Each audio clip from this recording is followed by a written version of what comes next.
عام طور پہ مذہب پہ اگر کوئی توہین مذہب کرتا ہے یا اللہ کے رسول کے خلاف بات کرتا ہے یا اللہ کے خلاف بات، یہ بالکل بہت بڑا جرم ہے، یہ گناہ ہے۔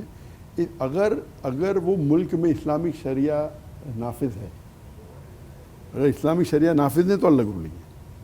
اگر ایک غیر مسلمان ملک میں کوئی کرتا ہے تو اسے لاء کے حساب سے جو بھی ادھر کی پولیس ہے ان کو حساب، اور آپ کیس لڑ سکتے ہیں، اپنے لائز رکھو، 15 پوائنٹ میں جو تھا آپ نے لائز رکھو، اس طریقے سے اسے پیش کرنا چاہیے کہ he is causing communal dish harmony.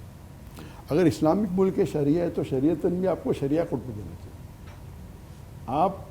آپ حاکم نہیں ہیں، آپ سمجھتے ہیں ٹھیک ہے، آپ اتھارٹی کو کیجیے، شریعہ کورٹ ہوتی ہے، اس میں جج ہوتا ہے، اس کو وقت دیا جاتا ہے۔ اگر کوئی مرتد بھی بنتا ہے تو اسلام میں مقاصد شریعہ بھی ہے۔ اگر آج کی تاریخ میں، کیونکہ میں کافی سعودی عربیہ میں بھی، جہاں 100% تو نہیں بٹ کا ہائی لیول تک جہاں تک کہ کرمنل لاء فالو کیا جاتا ہے، وہاں بھی مثال کے طور پہ اگر کوئی غیر مسلم دو ملے زنا کرتے ہوئے تو زنا کی کیا سزا ہے؟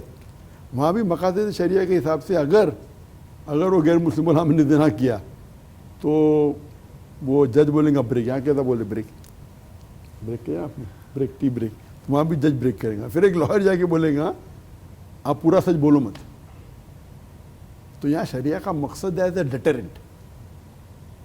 لائر جا کے بولیں گا کہ آپ پورا اوپنلی قبول مت کرو تو کم از کم ڈیتھ پینلٹی سے بچ جائیں گے۔ آپ سمجھے نا؟ یہ مجھے تو شوق ہوا کہ وہاں کے مین جج مجھے کہہ رہے مقاصد شریعہ ہے کہ اٹس ایز اے ڈیٹرنٹ، مطلب کوئی یہ سزا سن کے خوف کرو نہیں کرو، یعنی کوئی کر لیتا ہے تو کیا اس کے، تو اسی طریقے سے اگر کوئی مرتد بھی بنتا ہے تو اسے کہا جاتا ہے بھائی آپ جا کے کاؤنسلنگ کرو، ویسے ملیشیا میں، بٹ اس کو ایکسیپٹ نہیں کراتے کہ آپ نان مسلم ہو، کیا بولیں گے کاؤنسلنگ فار 3 months، پھر سدھرا نے کاؤنسلنگ فار 6 months۔ تو یہ مقاصد شریعہ ہے، نوٹ کے جا کے اس کو مرتد بن گئے تو مار دو اس کو۔ ملیشیا میں بھی ہوتا ہے، اوپن سوسائٹی ہے اور وہاں شریعہ کورٹ ہے الحمدللہ ملیشیا میں بھی، تو انہیں کہا جاتا ہے کہ اس کو کاؤنسلنگ دو۔ تو یہ مین مقصد ہے شریعہ کا۔ مثال کے طور پہ اگر کوئی چوری کرتا ہے تو میں پوچھوں گا اگر کس نے 1 کروڑ روپیہ رکھا ہے ٹیبل پہ اور کوئی چوری کر لیتا ہے تو کیا سزا اس کے لیے؟ ہاتھ کاٹ۔ یہ بالکل غلط فہمی ہے۔ ہاتھ کاٹنے کے لیے شرائط ہے کہ تالا توڑنا چاہیے۔ آپ نے ٹیبل پہ رکھے، آپ کی غلطی ہے، غلط ہے، حرام ہے چوری کرنا۔ آپ نے رکھی 1 ملین، ارے کس کا بھی دل پڑا ہوا ہے بھائی، 1 کروڑ روپیہ پڑا ہوا ہے، کسے میں ڈالو، غلط ہے۔ میز چوری کرنا غلط ہے لیکن ہاتھ نہیں کٹے گا۔ ہاتھ کاٹنے کے لیے تالا توڑنا ضروری ہے۔ تو 80 کم از کم شرائط ہے، اس میں ایک ہے کہ لاک ہونا چاہیے، تو وہ چوری کا سزا ملے گی، ہاتھ کاٹنے کے لیے ملے گی۔ اکثر لوگ یہی بولیں ہاتھ کٹ گیا، اگر if it not kept secured peace میں نہیں رکھا ہوا ہے سزا ملیں گی لیکن ہاتھ نہیں کٹے گا۔ That is the extreme. نو نہیں، ایکسٹریم نہیں ہے، 80 شرائط، ایک ہوتا ہے لیول شوڈ بی ہائی۔ اور اگر وہ پاؤں چوری کر رہا ہے کھانے کے لیے تو حکومت کے اوپر الزام آئیں گے، ارے پاؤں چوری کر رہا ہے، ایک مسلمان کو پاؤں چوری کرنے کی ضرورت کیا ہے؟ غیر مسلمان کو بھی اگر پاؤں چوری کر رہا ہے کھانے کے لیے تو کون دوشی ہے؟ چور نے، حکومت۔ ہاں 1 کروڑ چوری کر رہا ہے تو چور کی، تو دیر آر شرائط۔ جی ہاں وہ الگ، ہاتھ کا مطلب کیا ہے ادھر سے، وہ الگ ایشوز کے پہ جائیں گے نا، یہاں سے کرنا، جہاں سے کرنا، جہاں سے کرنا، لیکن کٹنے کے لیے بھی شرائط ہے۔ تو یہ جو اگر آپ پڑھیں گے مقاصد شریعہ کا، شریعہ کے اصول کیا ہے، اس میں آپ کو ان ڈیپتھ نالج ملیں گی اسلام کے بارے میں، ٹھیک ہے نا؟ تو how do you present to a non Muslim is my speciality.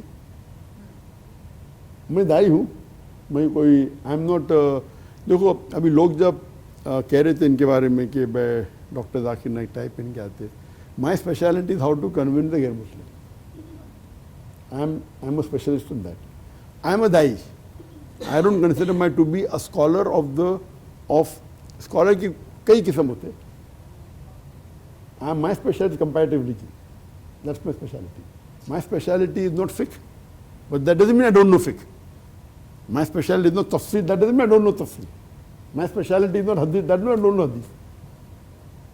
I'm familiar, but my speciality is how to convince a Gair Muslim, how to convince a Muslim who is impressed by the non-Muslims or by science. That's my specialty.